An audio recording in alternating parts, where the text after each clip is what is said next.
I wanted to be a connector. I like the idea of connecting. So people who are interested in delivering, people who are interested in buying, how can I bring those two together? Because again, at the heart of what I do is about relationships. And so that was how that, but I wanted to take it one step further, which is this business of making a difference. So it needs to make a difference both at a business level, but actually as the next level above that, from a, let's say, a global perspective, and then almost like a spiritual perspective. So what it enabled me to do is get into lots and lots of really good meetings with both sides, but some very, very interesting and thought-provoking people as well. So there's almost a group of people I now like, these are my A-team, that if I find the organisations who are really interested in transformational change, boy, have I got some people for you.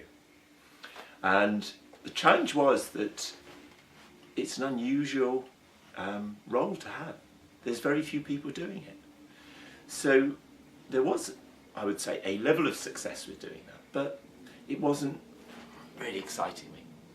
And a number of serendipitous events happened, and I started to look at the idea of a group of people which are often known, more commonly known as positive deviants, which always more often not raises a bit of a smile. It's like, really?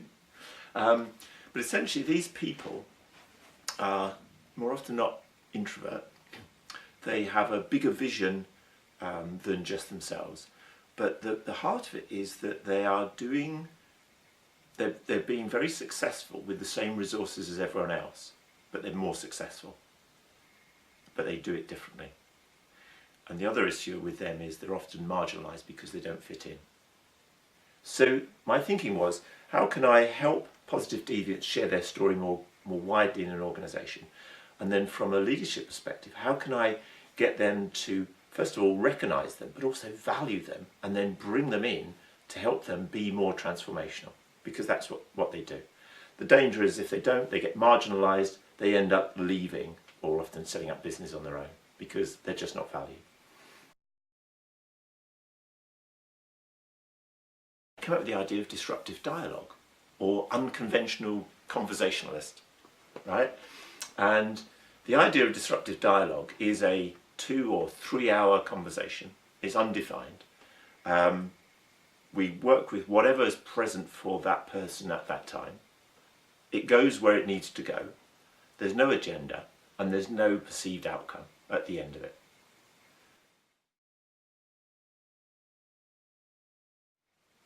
What would we do as a board if the MD came in and said, I've got bad news, guys. We've got a competitor that's going to take 3/4 of our business away in the next 3 months. And I'm deadly serious. What are we going to do?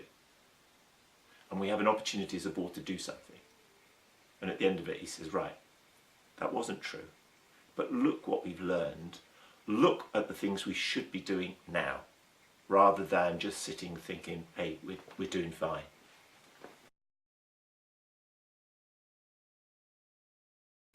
So again, a little bit like the positive deviance and disruptive dialogue, a lot of people don't get this stuff.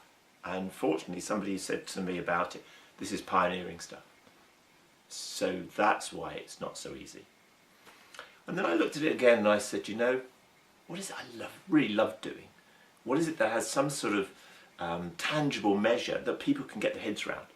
And that was where I came up with the idea of the listener, which is probably around about 6 months ago. And it was like, that now resonates. And I was fortunate enough to share it with a friend of mine, and he alerted me to a particular book called Time to Think by Nancy Kline. And when I read it, it was like, that's the other dimension. So I've now got the mix of the listening in terms of being heard and the listening in terms of thinking deeper, more creatively, more originally for yourself. And when I then got to that space, I realised that in working with people as the listener, I create a level of trust. And from the level of trust, with the right people at the right time, I can have my disruptive dialogue. And from the disruptive dialogue, I can introduce positive deviants, because actually they would fit. And they would get it. And because then I'm exposed to that organisation or this particular environment, I'll be aware of the challenges and issues that that organisation is facing. And surprise, surprise, that brings me back to connecting people and make a difference, because I've got this dream team or groups of people or different types of people that are experts or specialists or whatever you want to call. Specialists, I think, is probably a nicer word in that particular area. And for me, it just feels like I've now got this coat on that feels just right for me. It embraces my gifts. It enables me to get back to all the things that I've loved doing in the past through dexterity, and it just feels really right.